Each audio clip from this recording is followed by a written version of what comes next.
Hey everybody, welcome to another episode of Tellor School. If you're unfamiliar with Tellor, we are a decentralized permissionless Oracle protocol.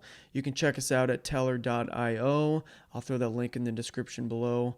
But for today's class, we're going to go over Etherscan. What is it and how to use it? So think of Etherscan like a search engine where you can explore and analyze all the activities that are happening on the Ethereum blockchain. Like inspecting wallets to check their transaction history. You can open up specific blocks to see the comprehensive data that was included in them. And you can even interact with smart contracts. For this exercise though, we're just going to go over some basics. So starting on the home page here, we have our search bar where you can search any address or transaction ID. We have some general statistics, Ethereum price, market cap, gas price. And down here we have our most recent activities. So these are the latest blocks that were included in the blockchain, and these are the latest transactions that were included in those blocks. So let's go ahead and start with a simple exercise here. We're just going to search by wallet address.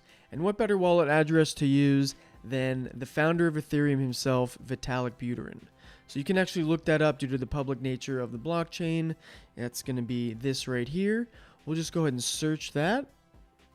Okay, so here we are on Vitalik's wallet page. First thing to note here is the public key. Think of this like the public address that you can just search on Google versus the corresponding private key that's needed to actually unlock the funds in the wallet. So this is why it's highly stressed to never share your private key, whereas having the public key is simply part of the public nature of the blockchain.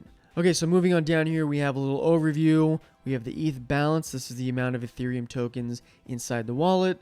This is the value of those tokens in the current market price of Ethereum.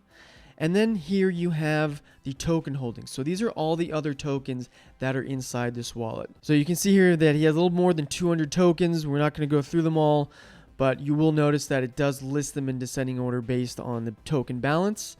And then it will also have that market value right there. And then lastly, moving on down, we're going to see the entire transaction history associated with this wallet. You'll see it broken down by transaction hash on each row, but you'll see that we can go all the way back to the beginning of time for this wallet.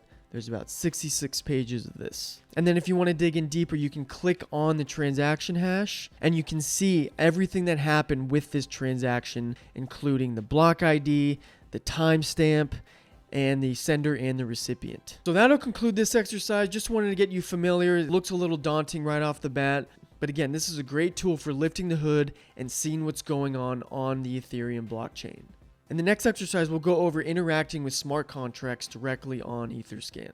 Stay tuned for that, and thanks for watching.